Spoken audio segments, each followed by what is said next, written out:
તો આપણે અભ્યાસ કરીએ છીએ ધોરણ 12 વિષય બાયોલોજી ચેપ્ટર નંબર 11 એટલે આખો જે એકમ છે બાયોટેકનોલોજીનો છે. પહેલું ચેપ્ટર જે છે એમાં બાયોટેકનોલોજી સિદ્ધાંતો અને પ્રક્રિયાઓ. આના પછીનું આ એકમની અંદર જે બીજું ચેપ્ટર છે એમાં આ બાયોટેકનોલોજીનો ઉપયોગ આપણે ક્યાં ક્યાં કરી શકીએ છીએ એટલે એની એપ્લિકેશન્સ. બરાબર કે તો આમાં આપણે ભણવાનું છે કે બાયોટેકનોલોજી આપણે પૂરું સમજી લેવાનું છે આમાં કે ભાઈ બાયોટેકનોલોજી શું છે, એ કયા સિદ્ધાંત ઉપર આધાર રાખે છે અને કયા કયા ચરણ એટલે કે કઈ કઈ પ્રક્રિયાઓ એનો અંદર સમાવેશ થાય છે. બરાબર કે તો કાલે આપણે થીમ સમજ્યા હતા કે ભાઈ બાયોટેકનોલોજી કોને કહેવાય છે. એકચ્યુઅલ આપણે એનો આઈડિયા થોડો ઘણો આપણને આવી ગયો. બરાબર, કાલે આપણે જે ફોર્મલ લેક્ચર લીધું એમાં આજે આપણે વ્યવસ્થિત જે રીતે આપણને બુકમાં મુદ્દા આપેલા છે એ રીતે શાંતિથી ધીમે ધીમે સમજવાનો પ્રયત્ન કરીએ. બરાબર, તો સૌથી પહેલાં જે રીતે ચેપ્ટર છે એમાં બાયોટેકનોલોજી કોને કહેવાય છે તો આપણે એને પહેલાં સમજી લઈએ. બાયોટેકનોલોજી ગુજરાતીમાં આપણે એને કહીએ જૈવ તકનીકી. બરાબર, હવે નામ આવ્યું છે બાયો, એનો મતલબ એમ કે આપણે આ ટેકનોલોજીમાં ઉપયોગ કરવાનો છે સજીવનો. સજીવનો ઉપયોગ કરો અથવા તો સજીવની અંદર જોવા મળતા જે ઉત્સેચકો છે એ ઉત્સેચકોનો ઉપયોગ કરો. ચલો ઉપયોગ તો કરો, એનાથી આપણને શું જોઈએ છે તો આપણને માનવ કલ્યાણ કરવું છે તો આપણે માનવ ઉપયોગી નિપજો મેળવવી છે. સજીવોનો ઉપયોગ કરીને આપણે માનવ ઉપયોગી નિપજો મેળવવી છે અથવા તો માનવ ઉપયોગી આપણે પ્રક્રિયાઓનું ઉત્પાદન કરવું છે. તો બસ આનો સમાવેશ થાય છે બાયોટેકનોલોજીમાં. ખ્યાલ આવી ગયો? સિમ્પલ અને સરળ શરૂઆતમાં તમને આ મુદ્દો સમજાયો છે. બાયોટેકનોલોજી જૈવ તકનીકી એટલે કે સજીવોનો અથવા તો તેમાં રહેલા ઉત્સેચકોનો ઉપયોગ કરીશું આપણે અને માનવ ઉપયોગી નિપજો મેળવીશું અથવા તો માનવ ઉપયોગી પ્રક્રિયાઓ છે એનું સંસાધન કરીશું. બરાબર, તો આનો સમાવેશ શામાં થાય છે? બાયોટેકનોલોજીમાં થાય છે. સિમ્પલ લોજિક છે. ચલો હવે મુદ્દામાં આપણે આગળ વધીએ. પણ વધીએ છીએ આગળ, પણ આપણે સમજવાનું છે જે ભણી ગયા છીએ એ કે ભાઈ પરંપરાગત બાયોટેકનોલોજીની અંદર આપણે આ બધા ઉદાહરણ લઈ શકીએ છીએ કે ભાઈ દહીંની જે બનાવટ. બરાબર, દહીં આપણે શામાંથી બનાવીએ છીએ? દૂધમાંથી બનાવીએ છીએ. તો દૂધમાંથી દહીં બનાવવાની જે પ્રક્રિયા છે એમાં આપણે જાણીએ છીએ કે ભાઈ લેક્ટોબેસિલસ બેક્ટેરિયાનો આપણે ઉપયોગ કરીએ છીએ. બરાબર ને? તો આમાં પણ ઉપયોગ થયો સૂક્ષ્મજીવોનો. સૂક્ષ્મજીવોનો ઉપયોગ કરીને તમે નિપજ મેળવો છો. તો એક પ્રકારની પરંપરાગત આ પણ કહેવાશે બાયોટેકનોલોજી. બરાબર, એક બીજું ઉદાહરણ તમને આપેલું છે યીસ્ટનું. બરાબર કે તો આ તો આપણે નામ યાદ કરીને થાકી ગયા. સેકેરોમાઇસીસ સેરેવિસી. બરાબર, તો સેકેરોમાઇસી સેરેવિસી જે એક કોષીય યીસ્ટ છે એની અંદરથી આપણે બ્રેડ મેળવીએ છીએ અને એ જ રીતે આપણે એમાંથી પીણા એટલે કે દારૂ પણ મેળવી શકાય છે. બરાબર, તો બ્રેડની બનાવટ છે, દારૂની બનાવટ છે. તો આ પણ બધું અસલમાં યુઝ તો કર્યો આપણે સજીવને, યીસ્ટનો યુઝ કર્યો એટલે આપણે એના ઉત્પાદનો એમાંથી મેળવી શકીએ છીએ. તો આ બધું શું થશે? આ બધું થશે એક પ્રકારે પરંપરાગત બાયોટેકનોલોજી. એમ ટ્રેડિશનલ કે શું કહેવાય? ટ્રેડિશનલ એટલે કે ભાઈ આપણે બાપ દાદા કરતા આવે છે જે વસ્તુ એ આપણે કરી રહ્યા છે, દેટ ઇઝ ટ્રેડિશનલ. બરાબર, તો આ જૂની પદ્ધતિઓ છે. ઓકે, હવે માનવ ઉપયોગી જે નિપજો છે કે જે તમને બાયોટેકનોલોજીમાંથી મળે છે એને તમારે હોલસેલમાં મેળવવી છે, રિટેલમાં નહીં. કેવી? હોલસેલમાં, એટલે કે એનું ઉત્પાદન તમારે વધારે કરવું છે. વધુ માત્રામાં તમારે આ પ્રકારની નિપજો મેળવવી હોય તો તમારે સહારો લેવો પડે જીએમઓનો, જીનેટિકલી મોડિફાઈડ ઓર્ગેનિઝમ, જનીન પરિવર્તિત સજીવો. જનીન પરિવર્તિત સજીવો આનું નામ આખું પૂછાય છે, યાદ કરી લેવાનું. જીએમઓ, જીનેટિકલી મોડિફાઈડ ઓર્ગેનિઝમ. બરાબર, ગુજરાતીમાં આપણે કહીશું જનીન પરિવર્તિત સજીવો. સમજી લઈએ જનીન પરિવર્તિત સજીવ એટલે શું. નામ ઉપરથી એટલી ખબર પડી જાય કે ભાઈ જેના જનીનમાં પરિવર્તન કરવામાં આવે એવા સજીવોને શું કહેવાય? જનીન પરિવર્તિત સજીવો કહેવાય. ચલો આ કોઈ બ્લોક છે, આ બ્લોક નથી પણ માની લો સજીવ છે અને આ સજીવની અંદર રહેલું આ જીનોમ એટલે કે જનીન છે. ચલો મારી જોડે કોઈ નાનકડો જનીનનો ટુકડો છે. હવે આ નાનકડો જનીનનો ટુકડો છે આ સજીવ માટે શું કહેવાશે? વિદેશી. આ ટુકડો આ સજીવનો નથી, બરાબર, પણ આ ટુકડાની અંદર એવા ઈચ્છિત લક્ષણો છે કે મારે જોઈએ છે અને આ સજીવની અંદર મારે ડેવલપ કરવા છે. તો હું આ જનીનનો ટુકડો જે આના માટે વિદેશી છે એ વિદેશી ડીએનએ જે છે એને આ સજીવના ડીએનએની અંદર પરોવી દઈશ. એટલે આ મારો ટુકડો જનીનનો છે, એના ડીએનએની અંદર પરોવાઈ ગયો. એનો મતલબ એમ કે આનું જીનેટિક મેકઅપ જ લઈ ગયું, બરાબર ને? એટલે જીનેટિકલી એ સજીવને મેં કરી દીધો મોડિફાઈડ, એનું કરી દીધું પરિવર્તન. બોલો, ખ્યાલ આવી ગયો? એટલે આ સજીવ થઈ ગયો હવે જીએમઓ, જીનેટિકલી મોડિફાઈડ ઓર્ગેનિઝમ. એટલે હવે આ સજીવની અંદર પણ આ વિદેશી ડીએનએના કારણે, વિદેશી જનીનના કારણે પેદા થતા લક્ષણો આ સજીવની અંદર પણ પેદા થતા જોવા મળે છે કે જે પહેલાં જોવા મળતા હતા નહીં. બોલો, ખ્યાલ આવી ગયો? એટલે આ જ વસ્તુ તમે વનસ્પતિમાં પણ એપ્લાય કરી શકો છો, સૂક્ષ્મજીવોમાં પણ કરી શકો છો અને પ્રાણીઓમાં પણ કરી શકો છો. એટલે તમે એમને કન્વર્ટ કરી શકો છો શામાં? જીએમઓમાં, જીનેટિકલી મોડિફાઈડ ઓર્ગેનિઝમ. તો એક સરળ કોન્સેપ્ટ મેં તમને સરળ ભાષામાં સમજાવ્યો કે ભાઈ જીનેટિકલી મોડિફાઈડ ઓર્ગેનિઝમ કોને કહેવાય અને આ બધાનો હેતુ શું હોય છે. તો આ બધાનો હેતુ કંઈક આવો જ છે, બરાબર, કે ભાઈ આપણે માનવ કલ્યાણ છે. ટેકનોલોજી એટલે શાના માટે? માનવ કલ્યાણ માટે છે. મોબાઈલની ટેકનોલોજી હોય કે ગમે તે XYZ કોઈ પણ ટેકનોલોજી હોય, કેમિકલ હોય, મિકેનિકલ, વોટેવર, દરેકનો પાછળ હેતુ શું હોય છે કે ભાઈ માનવનું જીવન સુખમય બને, સ્મૂથ બને, બરાબર ને? ઓકે, માનવનું જીવન સુખાકારી બને, માનવ કલ્યાણ થાય, આ ટેકનોલોજીનો હેતુ હોય છે. તો આ જે છે એનો પણ હેતુ કંઈક એવો જ છે, બરાબર, કે એમાંથી આપણે કંઈક એવી નીપજો મેળવવાની છે અને આપણે બાયોટેકનોલોજીકલ જે પ્રોડક્ટ છે એ વધારે પ્રમાણમાં મેળવી શકીએ છીએ. ચલો, મુદ્દામાં તમને આગળ સમજાવે છે કે બીજી એવી કોઈ પ્રક્રિયાઓ ખરી કે જેનો તમે બાયોટેકનોલોજીમાં સમાવેશ કરી શકો. તે પ્રક્રિયાઓ ઓલરેડી આપણે ભણીને આવ્યા તો છીએ જ, બરાબર. દાખલા તરીકે IVF તમે ચોથા ચેપ્ટરમાં ભણી ગયા, ઇન વિટ્રો ફલન એટલે કે ઇન વિટ્રો ફર્ટિલાઇઝેશન. તો આ ઇન વિટ્રો ફર્ટિલાઇઝેશન છે એના દ્વારા આપણે કરીએ છીએ ટેસ્ટ ટ્યુબ બેબીનું નિર્માણ, ટેસ્ટ ટ્યુબ, હા, બેબીનું નિર્માણ, બરાબર કે. તો આનો પણ સમાવેશ થશે શામાં? બાયોટેકનોલોજીમાં. ક્લિયર કે? ચલો, એવી જ રીતે અત્યારે હાલ કોરોનાની જે રસી બનાવે છે, બરાબર, ઓકે, તો એમાં એક રસીનો પ્રકાર છે DNA વેક્સિન. શું છે? હા, બરાબર કે. તો આની અંદર પણ આપણે ઉપયોગ કરીએ છીએ. ક્લિયર કે? ચલો, એ જ રીતે કોઈ જનીનોનું DNAનું તમારે સંશ્લેષણ કરવું છે, જનીનોનું સંશ્લેષણ. તો જનીનોના સંશ્લેષણ માટે પણ આપણે કેન્દ્રમાં સજીવનો ઉપયોગ કરીએ છીએ. એ જ રીતે કોઈ તમે જનીન થેરાપી, આપણે જનીન થેરાપી તો જો કે હજુ આ ચેપ્ટરમાં આગળ આવશે, પણ જનીન થેરાપીમાં શું કરીએ છીએ કે ભાઈ સમજી લો કે કોઈ વ્યક્તિમાં જનીનિક ખામી છે, તો એ જનીનિક ખામી કેમ છે? કારણ કે જનીન બગડેલું છે, એટલે જનીનમાં ક્ષતિ છે. તો એ જનીનમાં જે ક્ષતિ છે એનું આપણે કરીએ છીએ સુધારણા, અથવા તો એ જનીનની જગ્યાએ કોઈ તંદુરસ્ત જનીન છે દાખલ કરીએ છીએ, બરાબર. તો આ બધી જે પ્રક્રિયાઓ છે એ પ્રક્રિયાઓનો પણ આપણે બાયોટેકનોલોજીમાં સમાવેશ કરીએ છીએ, બરાબર. એટલે કે ક્ષતિગ્રસ્ત જનીનની સુધારણા, જનીનની સુધારણા. એટલે આ બધી પ્રક્રિયાઓ છે એ પણ એક પેકેજ છે. કોનું પેકેજ છે કે આ બધી પ્રક્રિયાઓને પણ તમે બાયોટેકનોલોજીમાં સમાવેશિત કરી શકો છો. ક્લિયર? ચલો, આગળ વધીએ છીએ આપણે. એટલે આપણને એક સંગઠનનું નામ આપેલું છે EFB. EFB આનું આખું નામ પૂછાય છે યુરોપિયન ફેડરેશન ઓફ બાયોટેકનોલોજી, બરાબર કે. EFBનું આખું નામ આપણે યાદ કરી લઈશું અહીંયા, અને હું એકવાર લખી પણ દઉં છું, European federation of biotechnology, of biotechnology.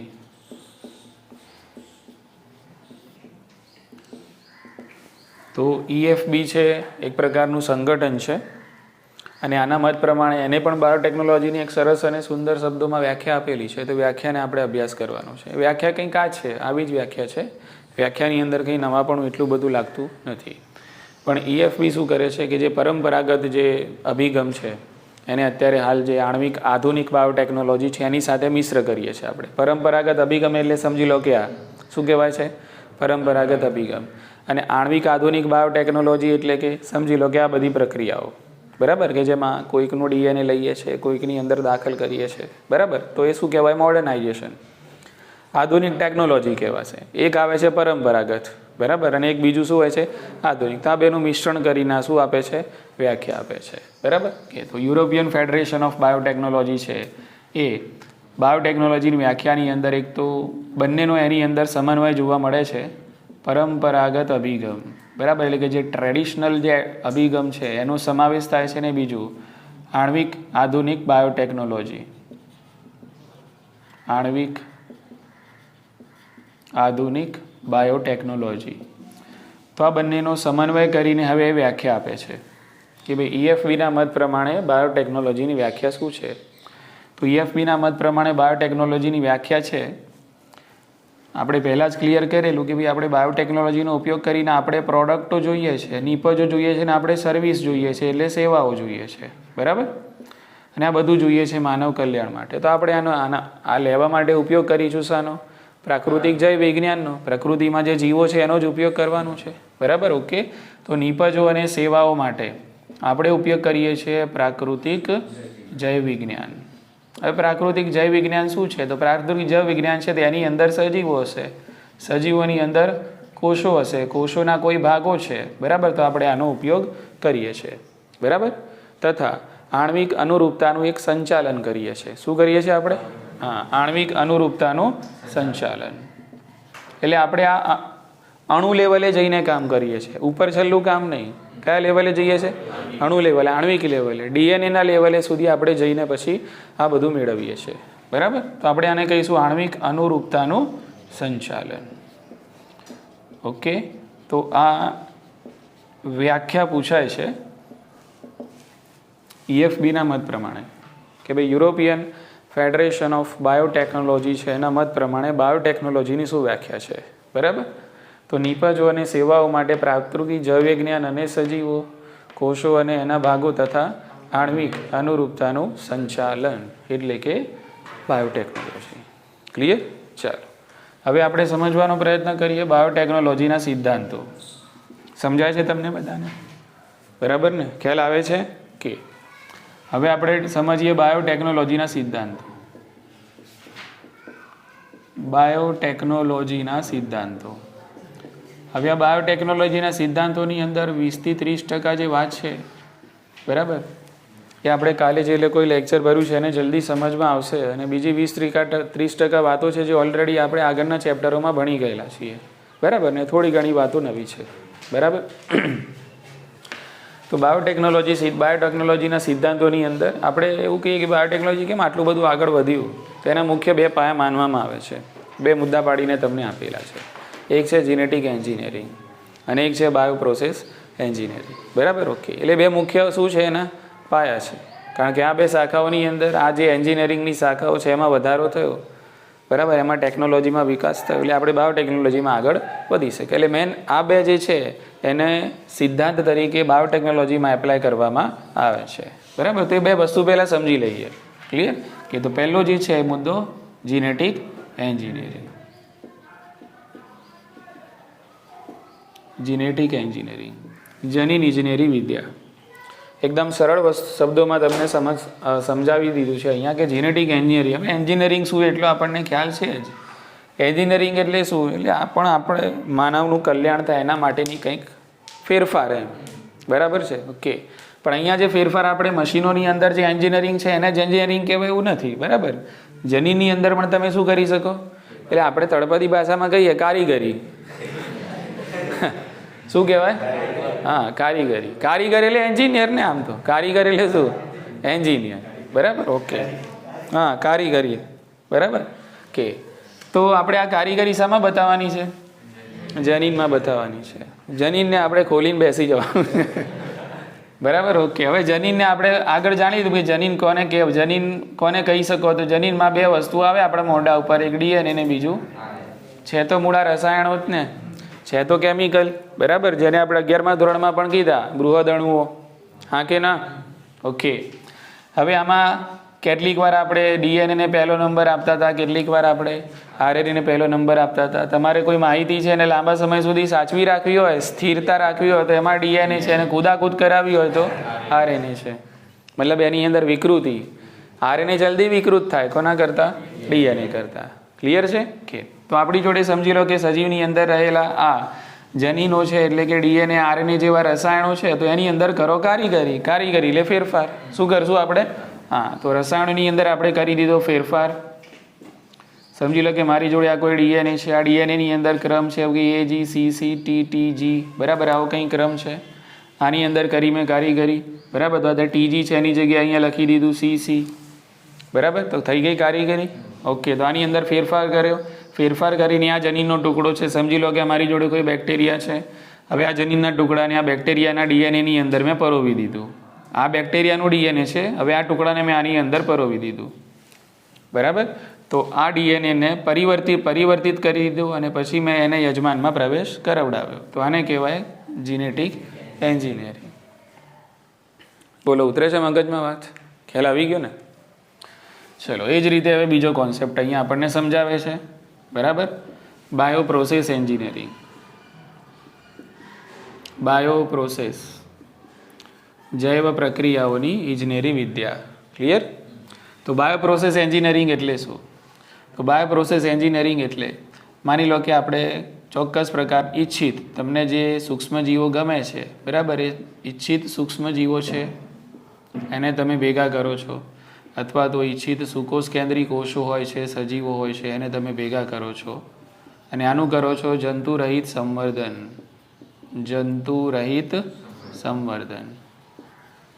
પહેલાં તો આપણે આની કાળજી લઈએ છીએ, પછી એનું સંવર્ધન કરીએ છીએ. સંવર્ધન કરવાનો પણ આપણો કંઈક હેતુ છે, શોખ તો નહીં હોય. શું હશે? હેતુ હશે, બરાબર ને? કે તો બાયોપ્રોસેસ એટલે જૈવ પ્રક્રિયાઓ. તો આમાં ઈચ્છિત જે સૂક્ષ્મજીવો કે જેમાંથી તમારે કંઈક મેળવવું છે, કંઈક પ્રોડક્ટ મેળવવી છે. સમજી લો કે હું પેનિસિલિયમ નોટેટમ ફૂગ છે, એનું સંવર્ધન કરું છું, તો એનો હેતુ શું હશે? મારો એમાંથી મારે મેળવવું છે પેનિસિલિન, એટલા માટે. બોલો હા કે ના? બરાબર. કે તો ઈચ્છિત સૂક્ષ્મજીવો અથવા તો સુકોષ કેન્દ્રી જે સજીવો છે એનું જંતુરહિત આપણે કરશું, સંવર્ધન કરશું, વૃદ્ધિ કરશું, એની કાળજી લઈશું. અને આ બધાનો હેતુ છે એમની અંદરથી મળતી આપણે નીપજો છે એ મેળવવી છે, બરાબર. તો એ નીપજો કઈ છે? તો એના કેટલાક ઉદાહરણ આપેલા છે. એક તો એન્ટીબાયોટિક તો ખરું જ, બરાબર, જો કે મેં તમને એનું ઉદાહરણ પણ આપી દીધું, પેનિસિલિન, બરાબર. એ જ રીતે આપણે એમાંથી અંતઃસ્ત્રાવ પણ મેળવી શકીએ છીએ, બરાબર. એ જ રીતે રસી પણ મેળવી શકીએ છીએ, પેપ્ટાઇડ્સ પણ મેળવી શકીએ છીએ, ઉત્સેચકો અને બીજા પ્રોટીન પણ આપણે મેળવી શકીએ છીએ. ઘણું બધું, ટૂંકમાં લિસ્ટો બહુ લાંબુ જાય છે, બરાબર. કે અને બીજા એવા મતલબ આપણે માનવ કલ્યાણ અને સૂક્ષ્મજીવોમાં પણ જોઈ ગયા ને ઘણા બધા ઉદાહરણો કે જે આપણને સૂક્ષ્મજીવોમાંથી ઘણું બધું મળતું હોય છે. તો લિસ્ટ તમે બહુ લાંબુ બનાવી શકો છો. ઇન શોર્ટ આને આપણે કહીએ છીએ બાયો પ્રોસેસ એન્જિનિયરિંગ. બેમાં ખ્યાલ આવી ગયો? એટલે આ બે સિદ્ધાંતો છે. આ બે સિદ્ધાંતોને આપણે વળગીને આપણે બાયોટેકનોલોજીમાં એને મૂકીએ છીએ. ઇઝી છે કે? તો આની અંદર હજુ વિકાસ થતો જાય છે. અમે બાયોટેકનોલોજી છે અને નવા નવા ઉપકરણો અને નવી નવી પ્રક્રિયાઓ છે શોધાતી જાય છે. ચલો, હવે થોડુંક રિવિઝન. મુદ્દામાં આગળ વધીએ છીએ પણ કોન્સેપ્ટમાં પાછળ જોવાનું છે. આપણે બધાએ ભણી ગયા લિંગી અને અલિંગી પ્રજનન, બરાબર. હું તમને કહું કે લિંગી પ્રજનન અને અલિંગી પ્રજનનનો તફાવત આપો તો તમે સરસ મજાનો બધો 3 માર્કનો તફાવત લખી દેશો છટાછટ, બરાબર. પણ આનો મેઇન મુદ્દો શું હતો કે લિંગી પ્રજનન છે એની અંદર જનીનોની અદલા બદલી થાય છે. લિંગી પ્રજનન કરતાં સજીવોમાં જનીનોની અદલા બદલી જોવા મળે છે અને લિંગી પ્રજનન કરીને મતલબ લિંગી પ્રજનનથી પેદા થતા સજીવોની સંતતિમાં ભિન્નતા જોવા મળે છે. આ બેહૂબ એમના પિતૃઓની પ્રતિકૃતિ હોતી નથી, ઝેરોક્સ હોતી નથી. એવું શામાં જોવા મળ્યું? એટલે એવું કેમ થાય છે? ભિન્નતા કેમ આવી? કારણ કે જનીનોની થઈ અદલા બદલી, વ્યતિકરણ થયું, બરાબર. તો એ આપણને પોસિબિલિટી શામાં મળી? લિંગી પ્રજનન. અલિંગીમાં એવું થતું હતું? અલિંગીમાં તો નહીં. ઝેરોક્સ લેવી હોય તો લો, નહીંતર ઘેર જતા રહો, બરાબર. એટલે અલિંગી પ્રજનન કરતા જે સજીવો છે એ સજીવોની સંતતિ છે એમાં કોઈ જનીનિક ભિન્નતા, જનીનોની અદલા બદલી જોવા મળે નહીં. અને અલિંગી પ્રજનન કરતા સજીવોની સંતતિ આબેહૂબ એમના પિતૃઓની હતી પ્રતિકૃતિ. એટલે આપણે એને કહેતા હતા જનીનિક પ્રતિકૃતિઓ. શું કહેતા હતા? બોલો, સમજાય છે? ઓકે. એટલે આમાં પણ લિંગી પ્રજનનમાં પણ આપણને કંઈક પ્રાકૃતિક એન્જિનિયરિંગ તો જોવા મળી ને. લિંગી પ્રજનનમાં પણ કંઈક કારીગરી થઈ. શું થઈ? જનીનોની અદલા બદલી થઈ, એટલા માટે પેદા થઈ ભિન્નતા. ક્લિયર છે? ઓકે. પણ આમાં આપણને એવો કોઈ ચાન્સ મળ્યો નથી કે આપણે જે જનીન જોઈએ છે એની જ અદલા બદલી થશે એવું નક્કી છે? ના, જેની થાય એ થાય, ના થાય ના થાય. બોલો, સમજાય છે? હા કે ના? એટલે આમાં કોઈ આપણને એવી પસંદગી નથી મળતી કે મારે જે જનીન સમજી લો કે જે જનીનના લક્ષણો મને ગમે છે એ જનીન જ મારે આમાં દાખલ કરવો છે એવો મને મોકો આમાં મળે નહીં. ઉતરે છે મગજમાં વાત? ચાલો, એ જ રીતે આપણે આગળના ચેપ્ટરોમાં ભણી ગયા પરંપરાગત સંકરણની વાતો, વનસ્પતિ સંકરણ એઝ વેલ એઝ પ્રાણી સંકરણ. ભણ્યા કે નહીં? બોલો, અરે બોલો. તો આપણે ભણ્યા વનસ્પતિ સંકરણ, આપણે ભણ્યા પ્રાણી સંકરણ, અંતઃસંકરણ ભણ્યા, બાહ્ય સંકરણ ભણ્યા, બરાબર? ઓકે. એમાં આપણે શું કરતા? એમાં આપણે શું કરતા સમજી લો કે ભાઈ એક નર છે અને એક માદા છે. આ વાત નહીં, અહીંયા બેક ટુ પેવેલિયન. એક નર છે, એક માદા છે. તો આપણે ઉત્તમ કોટીનું નર સિલેક્ટ કરતા, ઉત્તમ કોટીનું માદા સિલેક્ટ કરતા. તો ઉત્તમ કોટીના નર અને માદા બંને વચ્ચે પ્રજનન કરાવતા અને એમાંથી જે સંતતિ પેદા થતી, હવે એની કોઈ ગેરંટી હતી કે ભાઈ નર અને માદા તમે ઉત્તમ કોટીના સિલેક્ટ કર્યા છે તો સંતતિ જે છે એ સંતતિ પણ ઉચ્ચ કોટીની જ આવશે એવું જરૂરી ખરું ના? કેટલાક સંતાનો હોય કે જે ભણવામાં હોશિયાર ના પણ હોય, કેટલાક હોશિયાર પણ આવે. હા કે ના? બની શકે. ડૉક્ટરનો છોકરો ડાકુ પણ બની શકે અને ડાકુનો છોકરો ડૉક્ટર પણ બની શકે છે. સમજાય છે કે નહીં? કે એટલે એમાં શું હતું? જો મુદ્દો જાય છે ક્યાંય પકડો તમે. આપણે સમજી લો કે પ્રાણી સંકરણ કરાવીએ છીએ એટલે સંવર્ધન કરાવો કાં તો પછી વનસ્પતિ. આપણે એમાં શું આ રીતે કંઈક નર અને માદા, આ પણ હાઈ ક્વોલિટી, આ પણ હાઈ ક્વોલિટી, એટલે ઉત્તમ નર અને માદા સિલેક્ટ કરતા હતા. બંને વચ્ચે પ્રજનન થાય, એના કારણે એમાંથી ઘણી બધી સંતતિ પેદા થાય. હવે આમાંથી બની શકે કેટલીક સંતતિની અંદર આપણને ઈચ્છિત લક્ષણો જોવા મળે, પણ કારણ કેટલાકની અંદર ના પણ જોવા મળે. એટલે એમાં કોઈ ગેરંટી એમાં પણ મળતી હતી નહીં કે ભાઈ જે સંતતિ પેદા થશે એમાં તમને ઈચ્છિત લક્ષણો જ બધામાં જોવા મળશે ને, એની કોઈ ગેરંટી નહીં. આ તો એક પ્રકારે પરંપરાગત શું છે? સંકરણની પદ્ધતિ છે. સંતતિમાં હાઈ ક્વોલિટી આવી તો આવી, બાકી ના પણ આવે. જે સંતતિની અંદર મતલબ જે સંતતિ છે એની અંદર નુકસાનકારક સજીવો આવી ગયા તો બની શકે છે કે ભાઈ એ નુકસાન પણ પહોંચાડી શકે છે. એટલે એમાં પછી આપણે આગળ શું કરતા? આ સંતતિમાં જેની અંદર ઈચ્છિત લક્ષણો જોવા મળે છે તો એ સંતતિને પાછી અલગ કરતા, એમાંથી નર અને માદાને સિલેક્ટ કરીને પાછું આપણે અંતઃ પ્રજનન કરાવતા હતા. ખ્યાલ આવી ગયો ને? એટલે મુદ્દાનો કહેવાનો મતલબ એ છે કે આમાં પણ તમને કોઈ મોકો મળતો નથી કે તમે જે ઈચ્છો એ જ જનીન છે માદાની અંદર અથવા તો નર છે, બંનેના સારા જનીન તમે મિશ્ર કરી શકો અને મિશ્ર કરીને જ સારી સંતતિ, ઈચ્છિત લક્ષણો ધરાવતી સંતતિ જ પેદા થાય, એની પણ આમાં કોઈ ગેરંટી હતી નહીં. ગેરંટી હવે મળશે શાની અંદર? બાયો ટેકનોલોજીમાં.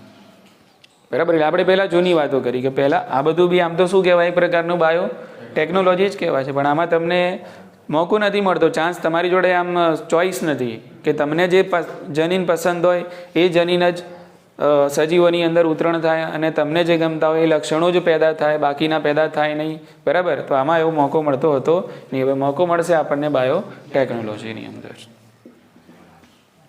સમજાય છે આંખે ના? બરાબર? ઓકે.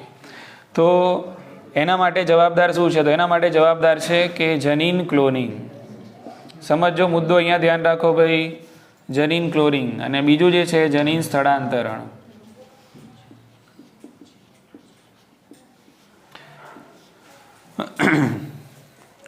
તો જીનેટિક એન્જિનિયરિંગ છે, બાયોપ્રોસેસ એન્જિનિયરિંગ છે, એની અંદર ટેકનોલોજી જેમ જેમ આગળ વધતી ગઈ એમ આ બે ઓપ્શન આપણને મળતા ગયા. આપણે હવે કરી શકીએ છીએ જનીન ક્લોનિંગ. પોસિબલ થયું છે હવે જનીનનું સ્થળાંતરણ. બરાબર? એટલે શું થશે? આપણે જે જનીન ઈચ્છીએ છીએ એ જનીનને આપણે સજીવમાંથી અલગ કરી પણ શકીએ છીએ અને અલગ કરીને એનું શું કરી શકીએ છીએ? ક્લોનિંગ પણ કરી શકીએ છીએ. એની તમે ચાહો એટલી કોપીઝ બનાવી પણ શકો છો. બોલો હા કે ના? આઈડેન્ટિકલ કોપી, હુબહુ કોપી. બરાબર? જનીનની ઝેરોક્સ કાઢવાની, દેટ ઇઝ જનીન ક્લોનિંગ. ખ્યાલ આવી ગયો ને? અને એ જનીનને તમે જે ઈચ્છો એ સજીવની અંદર દાખલ પણ કરી શકો છો. એટલે શું થશે? એને જનીન સ્થળાંતરણ. ઉતરે છે મગજમાં વાત? એટલે આમાં આપણને તક મળે છે. આમાં શું મળે છે? આપણને તક મળે છે કે તમને જે જનીન પસંદ છે કે ભાઈ આ લક્ષણ આ જનીનથી પેદા થાય છે તો એ જનીન છે એને તમે ક્લોન પણ કરી શકો છો, એની કોપીઝ લઈ શકો છો, એને તમે એમાંથી અલગ કરી શકો છો અને એ જનીન બીજા સજીવના જનીનની અંદર દાખલ પણ કરી શકો છો. એટલે આ બધી તકો રહેલી છે કોની અંદર? બાયો ટેકનોલોજીની અંદર. એને પોસિબલ થયું છે આ બે પ્રક્રિયાઓના કારણે, જનીન ક્લોનિંગ અને જનીન સ્થળાંતરણ. ઉતરે છે મગજમાં વાત? ચલો હવે આ બે ઓપ્શનનો તમે સિલેક્ટ કરશો એટલે તમે હવે બનાવી શકો છો રીકોમ્બિનન્ટ ડીએનએ. શું બનાવી શકો છો? હા, રીકોમ્બિનન્ટ ડીએનએ, પુનઃ સંયોજિત ડીએનએ ટેકનોલોજી. બરાબર, પોસિબલ થયું આના કારણે. સેટ થયો મગજમાં મુદ્દો?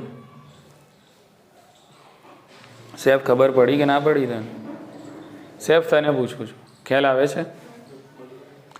તો જનીન ક્લોનિંગ, જો આ પહેલાં આ બધું પરંપરાગત છે, આમાં આવા મોકા મળતા હતા નહીં કે તમને જે ગમતું જનીન હોય એ જ સંતતિની અંદર દાખલ કરો અને તમને જે લક્ષણો જોઈતા હોય એ જ સંતતિમાં પેદા થાય, એવું આમાં પોસિબલ હતું નહીં. પણ હવે અત્યાધુનિક બાયોટેકનોલોજીની અંદર આ પોસિબલ થયું છે, જનીન ક્લોનિંગ અને જનીન સ્થળાંતરણના કારણે. બરાબર, જેના થકી આપણે અહીંયા રીકોમ્બિનન્ટ ડીએનએ બનાવી શકીએ છીએ. ક્લિયર? કે ચલો હવે આપણે આગળ સમજવાનો પ્રયત્ન કરીએ કે ભાઈ બાયોટેકનોલોજીની અંદર માની લો કે મારી જોડે આ છે વિદેશી ડીએનએ, ફોરેન ડીએનએ, અથવા તો આ ડીએનએ એ છે કે જેમાં મને રસ છે, ઈચ્છિત ડીએનએ. શું છે? ઈચ્છિત ડીએનએનો આ ટુકડો છે, વિદેશી ડીએનએનો આ ટુકડો છે કે જેની અંદર ઈચ્છિત લક્ષણોની પ્રદર્શિત કરવાની ક્ષમતા રહેલી છે. આ જનીન મેં બીજા કોઈક સજીવની અંદરથી લીધેલું છે. બરાબર, ઓકે. હવે આ જનીનનો ટુકડો મારે બીજા કોઈક વિજાતીય સજીવની અંદર દાખલ કરવો છે. ચલો, મેં દાખલ કરી દીધો. આ સજીવનું જે ડીએનએ છે એ સજીવ આખો અલગ છે. બરાબર, અને આ ડીએનએનો ટુકડો મેં એટલા માટે અલગ કર્યો કારણ કે આની અંદર ઈચ્છિત લક્ષણો રહેલા છે અને આ ઈચ્છિત લક્ષણો મારે બીજા સજીવની અંદર પેદા કરવા છે, તો મેં આ ટુકડાને વિજાતીય સજીવની અંદર દાખલ કર્યો. હવે આ વિજાતીય સજીવની અંદર આ ડીએનએના ટુકડાનું શું થશે, એનું ભાવિ શું છે, એનું ફ્યુચર શું છે કે ભાઈ આ ડીએનએનો ટુકડો છે એ આ સજીવના જીનોમ સાથે જોડાઈ જશે, એનું અંદર સ્વયંજનન થશે, એનું ક્લોનિંગ થશે. બરાબર, પછી આના લક્ષણો આના અંદર પેદા થશે કે કેમ, તો આ બધા સળગતા પ્રશ્નો છે. બરાબર, તો આ બધું થઈ શકે છે. સમજી લો કે આ ડીએનએનો ટુકડો મેં એમને એમ ખાલી આ સજીવની અંદર દાખલ કરાવી દીધો, વિદેશી ડીએનએ છે, અને આ સજીવ કયો આના માટે તો કયો કહેવાય? વિજાતીય જ કહેવાય ને. આ તો આના માટે પારખું જ છે ને. બરાબર છે, ઓકે. તો આ ડીએનએ આ સજીવ માટે પારખો છે. આ ડીએનએ માટે આ સજીવ વિજાતીય કહેવાય, એની જાતિનો છે નહીં, એટલે આ ડીએનએનું આમાં સ્વયંજનન થશે નહીં. પણ આપણે સ્વયંજનન પોસિબલ કરાવવું છે. આપણે આની અંદર કોપી બનાવવી છે. આપણે સ્વયંજનન કરીને એના થકી જે લક્ષણો પેદા થાય છે, લક્ષણો પણ આપણે પેદા કરવા છે. તો શું કરવું? બરાબર, એની ચર્ચા કરી લઈએ. તો એના માટે તમને અહીંયા બે ઓપ્શન છે. જો તમારે આ સજીવ, આ ડીએનએનો વિદેશી ડીએનએ તમે આ સજીવની અંદર દાખલ કર્યું છે કે આ વિજાતીય સજીવ છે, એમાં તમારે આની કોપી બનાવવી હોય તો તમારે શું કરવું પડે? તો તમારે વિદેશી ડીએનએ જે છે એ ડીએનએને આ વિજાતીય સજીવનું, એટલે યજમાન, આ શું કહેવાશે? યજમાન. હા, તો યજમાન ડીએનએ છે એની સિસ્ટમમાં વિદેશી ડીએનએને ઘુસાડવું પડે. બોલો, ખ્યાલ આવી ગયો? એના તંત્રનો ભાગ બનાવવો પડે. એના ડીએનએનો તમારે આ વિદેશી ડીએનએને શું બનાવી દેવો પડે? હિસ્સો બનાવી દેવો પડે. બોલો, ખ્યાલ આવી ગયો? કે તો ચલો, આ ડીએનએનો ટુકડો છે, આપણે એને આ ડીએનએ છે એના સજીવનો હિસ્સો બનાવી દીધો. ખ્યાલ આવી ગયો ને? કે તો શું સ્વયંજનન હવે થઈ જશે ફટાફટ? ના, હજુ પણ પોસિબિલિટી છે નહીં, કે હજુ પણ સ્વયંજનન કદાચ ના પણ થાય. પહેલું તો આ વસ્તુ કરવી પડશે કે ભાઈ આ વિજાતીય સજીવનું જે ડીએનએ છે, જે રંગસૂત્ર છે, એ રંગસૂત્રની અંદર તમારે તમારું વિદેશી ડીએનએ છે પરોવી દેવું તો પડશે જ, એના સિસ્ટમનો ભાગ બનાવી દેવો પડશે. ખ્યાલ આવી ગયો ને? ચલો, સિસ્ટમનો ભાગ બનાવી દીધા પછી તમે આ રંગસૂત્ર અથવા તો આ જે ડીએનએ છે કે જેમાં તમે તમારું વિદેશી ડીએનએ પરોવી દીધું છે, એની જોડે ચોક્કસ પ્રકારનું સ્થાન હોવું જોઈએ, જેને આપણે કહીએ છીએ સ્વયંજનન ઉત્પત્તિ સ્થાન. શું કહેવાય એને? જુઓ, સમજો. બરાબર, આ જો કે આપણે સ્વયંજનન ભણતા તે વખતે આ વસ્તુ ભણી ગયા છીએ. સ્વયંજનન ઉત્પત્તિ સ્થાન, ઓરી કહેતા હતા આપણે એને. શું કહેતા હતા? ઓરી, ઓરિજિન ઓફ રેપ્લિકેશન. આખું કહેવાય આને? હા, ઓરિજિન ઓફ રેપ્લિકેશન. રેપ્લિકેશન એટલે સ્વયંજનન, અને સ્વયંજનન એટલે શું? ડીએનએમાંથી ડીએનએની કોપી બનાવી અને કહેવાય સ્વયંજનન. તો કોઈ પણ ડીએનએ, કોઈ પણ રંગસૂત્ર ત્યારે જ સ્વયંજનિત થઈ શકે છે જ્યારે એની જોડે આ સ્વયંજનન ઉત્પત્તિ સ્થાન હોય. બોલો, ખ્યાલ આવી ગયો? સ્વયંજનન ઉત્પત્તિ સ્થાન શું છે? તો ડીએનએની અંદર રહેલો કોઈ ચોક્કસ ક્રમ કે ત્યાંથી તમને લીલી ઝંડી મળે કે ચલો અહીંયાથી હવે કરો સ્વયંજનન. એવું કોઈ સ્થાન હોવું જરૂરી છે, એવી કોઈ મેઇન સ્વિચ હોવી જરૂરી છે. ક્લિયર ને? તો એ મેઇન સ્વિચ સ્વયંજનનની જે મેઇન સ્વિચ છે એટલે શું છે? સ્વયંજનન ઉત્પત્તિ સ્થાન, જેને ઓરી તરીકે એટલે કે ઓરિજિન ઓફ રેપ્લિકેશન તરીકે ઓળખવામાં આવે છે.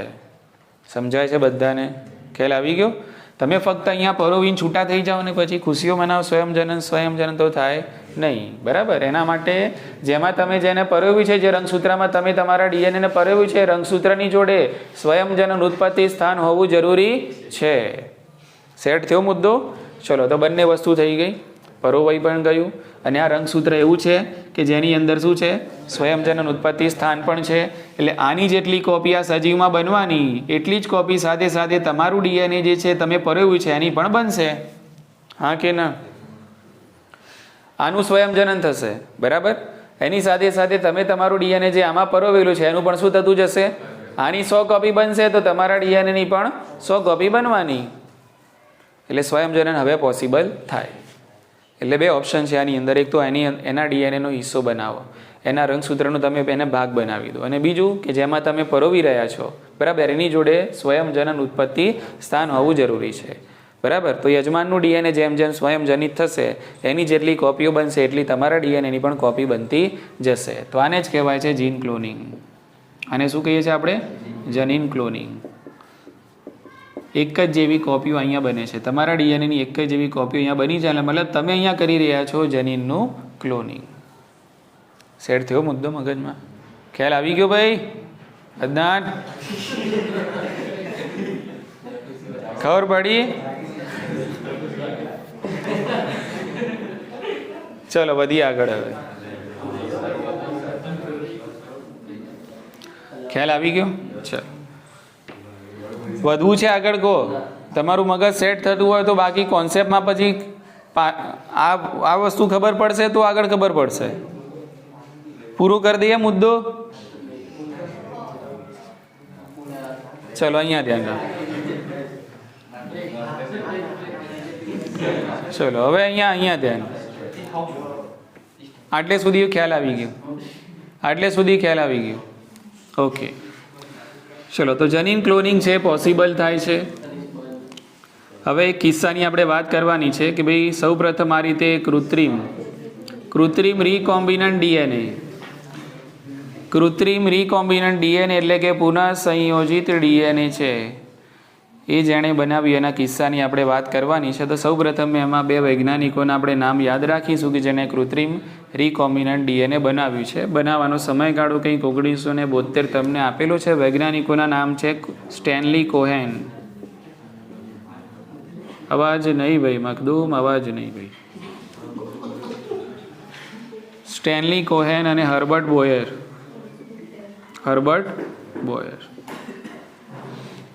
તો આ બે વૈજ્ઞાનિકો છે. તો આ બે વૈજ્ઞાનિકોએ સૌપ્રથમ બનાવ્યું કૃત્રિમ રીકોમ્બિનન્ટ ડીએનએ. બરાબર? પુનઃ સંયોજિત ડીએનએ 1972માં બનાવ્યું. શામાં બનાવ્યું? તો એમાં એક બેક્ટેરિયાનું નામ આપેલું છે સાલ્મોનેલા ટાઇફીમ્યુરિયમ. બેક્ટેરિયાનું નામ છે સાલ્મોનેલા ટાઇફીમ્યુરિયમ.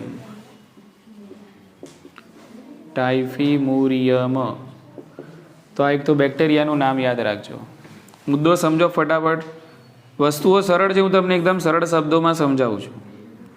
આ છે, સમજી લો, બેક્ટેરિયા સાલ્મોનેલા ટાઇફીમ્યુરિયમ. આનું આ રહ્યું પ્લાઝમિડ. શું છે આ? અચ્છા. અને આ સાલ્મોનેલા ટાઇફીમ્યુરિયમ બેક્ટેરિયાનું આ છે રંગસૂત્રીય ડીએનએ. પ્લાઝમિડ એટલે શું? બાહ્ય રંગસૂત્રીય ડીએનએ. પ્લાઝમિડ એટલે બાહ્ય રંગસૂત્રીય નાનકડું દ્વિશૃંખલિત ગોળાકાર ડીએનએ, જેને કહેવાય છે પ્લાઝમિડ. તો આ બેક્ટેરિયા છે સાલ્મોનેલા ટાઇફીમ્યુરિયમ. તો આમને શું કર્યું? સ્ટેનલી કોહેન અને હર્બર્ટ બોયરે શું કર્યું? આ સાલ્મોનેલા ટાઇફીમ્યુરિયમનું આ જે પ્લાઝમિડ છે એ પ્લાઝમિડની અંદર એમણે એક જનીનનો ટુકડો દાખલ કર્યો. બરાબર? અને એ જનીનનો ટુકડો હતો કે ઓ એન્ટીબાયોટિક પ્રતિરોધક જનીન. કયો ટુકડો હતો એ? એન્ટીબાયોટિક પ્રતિરોધક જનીન. બરાબર? ચલો, આ એ ટુકડો છે એન્ટીબાયોટિક પ્રતિરોધક જનીન. તો એન્ટીબાયોટિક પ્રતિરોધક જનીન એટલે કે આ જનીનમાં એવી લાક્ષણિકતા છે કે જે એન્ટીબાયોટિક એટલે કે પ્રતિજૈવિક દ્રવ્યોનું અવરોધન કરી શકે છે. સમજાય છે આખીને? બરાબર કે તો એ ટુકડો એમને આ સાલ્મોનેલા ટાઇફીમ્યુરિયમના પ્લાઝમિડમાં દાખલ કરી દીધો. એટલે આ જે ડીએનએ બન્યું આને કહેવાય આરડીએનએ એટલે કે રીકોમ્બિનન્ટ ડીએનએ. રીકોમ્બિનન્ટ કેમ? પુનઃ સંયોજન થયું એમ. આ પ્લાઝમિડમાં પહેલાં આ એન્ટીબાયોટિકનું પ્રતિરોધન કરતો જનીન હતો નહીં, પણ એમણે પ્લાઝમિડની અંદર એન્ટીબાયોટિકનું પ્રતિરોધન કરતા જનીનને દાખલ કર્યું. એટલે આ પ્લાઝમિડ બની ગયું શું? રીકોમ્બિનન્ટ ડીએનએ, પુનઃ સંયોજિત ડીએનએ. ઉતરે છે મગજમાં વાત? ઓકે. હવે આ વસ્તુ સમજાવું. એન્ટીબાયોટિક પ્રતિરોધક જનીન બરાબર એટલે શું? માની લો કે મારી જોડે છે ઈ કોલાઈ બેક્ટેરિયા. શું છે આ? ચલો, ઈ કોલાઈ બેક્ટેરિયાની અંદર છે એનું પ્લાઝમિડ, અને આ પ્લાઝમિડની અંદર કંઈક એવો જનીન છે કે જે એન્ટીબાયોટિકનું પ્રતિરોધન કરી શકે છે. હવે આ ઈ કોલાઈ બેક્ટેરિયાને હું આપું છું પેનિસિલિન. આપણે જાણીએ છીએ પેનિસિલિન એન્ટીબાયોટિક છે, અને પેનિસિલિન આપો એટલે બેક્ટેરિયા છે મરી જાય. હા કે ના? કે પણ આ બેક્ટેરિયાના પ્લાઝમિડમાં એન્ટીબાયોટિકનું પ્રતિરોધન કરતો જનીન છે. એટલે એના કારણે આ બેક્ટેરિયા છે એની અંદર ચોક્કસ પ્રકારના બાહ્ય સ્વરૂપી લક્ષણો પેદા થાય છે, અને બાહ્ય સ્વરૂપી લક્ષણો પેદા થવાના કારણે આ પેનિસિલિનની અસર આ બેક્ટેરિયા ઉપર થતી નથી. એટલે આ જનીને શું કર્યું? એન્ટીબાયોટિકનું કર્યું પ્રતિરોધન, અવરોધન કર્યું. હવે આ બેક્ટેરિયા કેમ આનું અવરોધન કરી શક્યો? કારણ કે આ બેક્ટેરિયાની અંદર જે પ્લાઝમિડ છે, પ્લાઝમિડની અંદર એવો જનીનનો મતલબ એવું જનીન છે, એવો ડીએનએનો ક્રમ છે કે જેના થકી એવા લક્ષણો એ બેક્ટેરિયામાં પેદા થાય છે કે આ પેનિસિલિન એનું કશું બગાડી શકતી નથી. બરાબર? એટલે આ પ્રકારના જનીનો જે છે કે જે એન્ટીબાયોટિકનું પ્રતિરોધન કરે છે, બરાબર, એને આપણે કહીએ છીએ એન્ટીબાયોટિક પ્રતિરોધક જનીન. એટલે સ્ટેનલી કોએ અને હર્બર્ટ બોયરે આ પ્રકારનું જનીન છે, બરાબર, એ જનીનને સાલ્મોનેલા ટાઇફીમ્યુરિયમના પ્લાઝમિડની અંદર જોડી દીધું, અને એમણે બનાવ્યું સૌ પ્રથમ કૃત્રિમ રીકોમ્બિનન્ટ ડીએનએ. આટલી ખબર પડી? ઓકે. ચલો, હવે આ પ્રક્રિયા કઈ રીતે આગળ વધી આપણે એની ફટાફટ વાત પૂરી કરી લઈએ. ધ્યાન રાખો. બરાબર કે હવે સમજી લો કે એન્ટીબાયોટિક પ્રતિરોધક જનીન મારે લેવું છે કે તો સમજી લો કે બીજા કોઈ સજીવના પ્લાઝમિડની અંદર છે. આ છે એન્ટીબાયોટિક પ્રતિરોધક જનીન. સમજો, અહીંયા આ છે એન્ટીબાયોટિક પ્રતિરોધક જનીન. તો પહેલાં હું શું કરીશ? આ એન્ટીબાયોટિક પ્રતિરોધક જનીન છે એને હું અલગ કરીશ. બરાબર? એટલે મેં એનું અલગીકરણ કર્યું. હવે આ મારી જોડે આવી ગયું એન્ટીબાયોટિક પ્રતિરોધક જનીન. બરાબર કે હવે અલગ કરવા માટે એમ તો હું એમને ખાલી ડાયલોગ મારીશ કે ભાઈ અલગ થઈ જાય, તો અલગ નહીં થઈ જાય ને.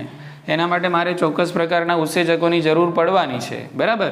તો આપણે કાલે ભણ્યા હતા એ પ્રમાણે અહીંયા મારે જોઈશે, બરાબર, આણ્વિક કાતર તરીકે ઓળખાતા ઉત્સેચકો. શું જોઈશે મારે? હા, આણ્વિક કાતર, મોલેક્યુલર સીઝર. શું કહેવાય એને? હા, અને એને કહેવાય રિસ્ટ્રિક્શન ઉત્સેચકો. રિસ્ટ્રિક્શન ઉત્સેચકો. સમજજો ફટાફટ. તો મારે આ જનીન છે એની અંદર શું રહેલું છે? એન્ટીબાયોટિકનું પ્રતિરોધન કરવાની ક્ષમતા છે. તો એને મેં આ પ્લાઝમિડમાંથી પહેલાં શું કર્યું? અલગ. તો અલગ કરવા માટે મારે કાતર જોઈશે, એટલે કાતર તરીકે મેં ઉત્સેચકોનો ઉપયોગ કર્યો, અને આ ઉત્સેચકોને આણ્વિક કાતર અથવા તો રિસ્ટ્રિક્શન ઉત્સેચકો તરીકે ઓળખવામાં આવે છે. સમજાય છે? બરાબર કે હવે આમની ખાસિયત શું છે? તો આમની ખાસિયત એ છે કે આ રિસ્ટ્રિક્શન ઉત્સેચકો એ ચોક્કસ ક્રમને ઓળખે છે અને ત્યાં જ કાપ મૂકે છે. દરેક જગ્યાએ કંઈ કટિંગ કરવાનું ચાલુ કરશે નહીં. ચોક્કસ પ્રકારના રિસ્ટ્રિક્શન ઉત્સેચકો માટે ચોક્કસ પ્રકારની ઓળખ શૃંખલા હોય છે. એ ઓળખ શૃંખલાને ઓળખે છે પછી જ ત્યાં કાપ મૂકે છે, બાકી મૂકે નહીં. માની લો કે મારી જોડે એ નામનો કોઈ રિસ્ટ્રિક્શન ઉત્સેચક છે. હવે આ રિસ્ટ્રિક્શન ઉત્સેચકની ઓળખ શૃંખલા છે. સમજી લો કે ભાઈ AGCC-TTG આ ઓળખ શૃંખલા છે. બરાબર? તો આ ઉત્સેચકને જ્યાં સુધી આ ક્રમ નહીં મળે ત્યાં સુધી એ ત્યાં કાપ મૂકશે નહીં. એટલે દરેક રિસ્ટ્રિક્શન ઉત્સેચક માટે ચોક્કસ પ્રકારનો શું હોય છે? ડીએનએનો ક્રમ, ચોક્કસ પ્રકારની ઓળખ શૃંખલા હોય છે. ત્યાં જે કટ કરશે, બાકી કરશે નહીં. બોલો, ખ્યાલ આવી ગયો કે તો ચોક્કસ પ્રકારના રિસ્ટ્રિક્શન ઉત્સેચકનો ઉપયોગ કરીને મેં એન્ટીબાયોટિક પ્રતિરોધક જનીનને પ્લાઝમિડમાંથી અલગ કરી દીધું. ક્લિયર? ઓકે. ચલો, હવે ફરીથી આ જે છે એને મારે કોઈક એવું પ્લાઝમિડ છે કે જેની અંદર એન્ટીબાયોટિકનું પ્રતિરોધન કરતું જનીન નથી, એની અંદર પરોવવું છે. તો આ જનીન છે એન્ટીબાયોટિકનું પ્રતિરોધન કરે છે, એને હું આ પ્લાઝમિડની અંદર ઉતરણ કરાવું છું. ક્લિયર? ઓકે. હવે આને જોડવું છે મારે, તો આ તો કાપવા માટે હતું. આ પ્લાઝમિડ જે છે એને પણ કટ કરવા માટે આ જ ઉત્સેચકનો ઉપયોગ કરવાનો છે. અને આ ડીએનએ તમે જે અલગ કર્યું, એન્ટીબાયોટિક પ્રતિરોધક જનીન જે અલગ કર્યું, એને કટ કરવા માટે પણ સેમ ઉત્સેચકનો જ ઉપયોગ કરવાનો. કારણ કે સામસામે બંને ચીપકું છેડા પેદા થાય. કેવા છેડા? બરાબર. એટલે એ કાતર એક જ વાપરવાની. એટલે રિસ્ટ્રિક્શન ઉત્સેચકો એક જ પ્રકારના આપણે અહીંયા વાપરવાના છે. ટુકડો કાપી તો નાખ્યો તમે, પછી એને જોઈન્ટ પણ કરવાનું છે. તો જોઈન્ટ માટે આપણે વાપરીશું ડીએનએ લાઇગેજ ઉત્સેચક. કયો ઉત્સેચક? જેના વિશે આપણે આગળ સ્વયંજનનમાં ભણી ગયેલા છીએ. લિગેશન કરવું, જોડાણ કરવું. બરાબર. એટલે આ પ્લાઝમિડ હતું કે જેની અંદર પહેલાં આ જનીન હતું નહીં, આપણે પરોવવું છે. એટલે આપણે આ જનીન કે જેની અંદર એન્ટીબાયોટિકનું પ્રતિરોધન કરવાની ક્ષમતા છે, અને આ જનીન પ્લાઝમિડની અંદર પરોવી દીધું, અને એને જોડવા માટે આપણે ઉત્સેચકનો ઉપયોગ કર્યો, જેનું નામ છે ડીએનએ લાઇગેઝ. બોલો, સમજી ગયા કે ના? ઓકે, ચલો. તો હવે જોડાઈ ગયું કે હવે આ જે ડીએનએ છે, હવે આ જે પ્લાઝમિડ બની ગયું, બરાબર, આને તો કહેવાય રીકોમ્બિનન્ટ ડીએનએ. આને શું કહેવાય? હવે હા, આને કહેવાય પુનઃ સંયોજિત ડીએનએ. હવે આ જે છે એને હું એ ચોક્કસ પ્રકારના બેક્ટેરિયાની અંદર, એટલે કે આ મારું થશે યજમાન, યજમાનની અંદર આ રીકોમ્બિનન્ટ ડીએનએ હું દાખલ કરું છું. આ દાખલ કર્યું, આ થઈ ગયું રીકોમ્બિનન્ટ ડીએનએ. એટલે અસલમાં આ પ્લાઝમિડે શું કર્યું કહો? તો આ પ્લાઝમિડ મારા ડીએનએ માટે બન્યો વાહક. શું બન્યો મારા માટે? આપણે આ ડીએનએ જે છે એને આ યજમાનમાં પહોંચાડવું હતું. બરાબર. તો આ ડીએનએ જેની અંદર એન્ટીબાયોટિકનું પ્રતિરોધન કરવાની ક્ષમતા છે, એને પહોંચાડવા માટે આપણે પહેલાં આનું જે પ્લાઝમિડ હતું એના પ્લાઝમિડની અંદર આપણા ડીએનએને પરોવી દીધો, અને પછી આ ડીએનએ આપણું જે છે વિદેશી ડીએનએ યજમાનની અંદર પ્રવેશ કરાવ્યો. એટલે આ પ્લાઝમિડ આપણા ડીએનએ માટે બન્યું વાહક, જેને કહેવાય વેક્ટર. શું કહેવાય? વેક્ટર. ઉતરી ગઈ મગજમાં વાત? ખ્યાલ આવી ગયો ને? ઓકે. હવે શું થશે? હવે ચલો, તો આ બેક્ટેરિયાની અંદર આ રીકોમ્બિનન્ટ ડીએનએ આવી ગયું છે. એટલે આ રીતે તમે જે રીકોમ્બિનન્ટ ડીએનએ કૃત્રિમ આ બહાર તૈયાર કર્યું. ક્યાં તૈયાર કર્યું? એને કહેવાય ઇન વિટ્રો. શું કહેવાય? સજીવના શરીરની અંદર નહીં, પણ તમે બહાર તૈયાર કરો તો એને કહેવાય ઇન વિટ્રો. બરાબર. તો આ રીતે ઇન વિટ્રો આપણે પુનઃ સંયોજિત ડીએનએ છે તૈયાર કરી શકીએ છીએ. પછી એને યોગ્ય યજમાનની અંદર આપણે ઉતરણ કરાવવાનું છે. હવે યોગ્ય યજમાન સમજી લો કે અહીંયા આપણે નામ લખ્યું એક સાલ્મોનેલા ટાઇફી. તો સાલ્મોનેલા ટાઇફીને મળતો આવતો સમજી લો કે આ છે ઈ કોલાઈ બેક્ટેરિયા. કયો છે આ? હા. તો ઈ કોલાઈ બેક્ટેરિયાની અંદર આ પ્લાઝમિડનું આપણે ઉતરણ કરાવી દીધું. હવે આ પ્લાઝમિડની કોપીઓ બનવાની આની અંદર શરૂ થશે. હવે જેટલી કોપીઓ બનશે એટલું તમારું આ પરોવેલું ડીએનએ છે એની પણ કોપીઓ બનતી જશે. એનો મતલબ થયો કે ભાઈ ઈ કોલાઈની અંદર અહીંયા તમે એન્ટીબાયોટિકનું પ્રતિરોધન કરતા જનીન છે એની કોપીઓ બનાવી રહ્યા છો. એટલે એ જનીનનું થઈ રહ્યું છે ક્લોનિંગ. શું થઈ રહ્યું છે? કે જે ઈ કોલાઈની અંદર થઈ રહ્યું છે. આટલી વાત મગજમાં ઉતરી? ઓકે. એટલે એક પ્રકારે કહેવાય સ્વયંજનન, એક પ્રકારે શું કહેવાય? સ્વયંજનન.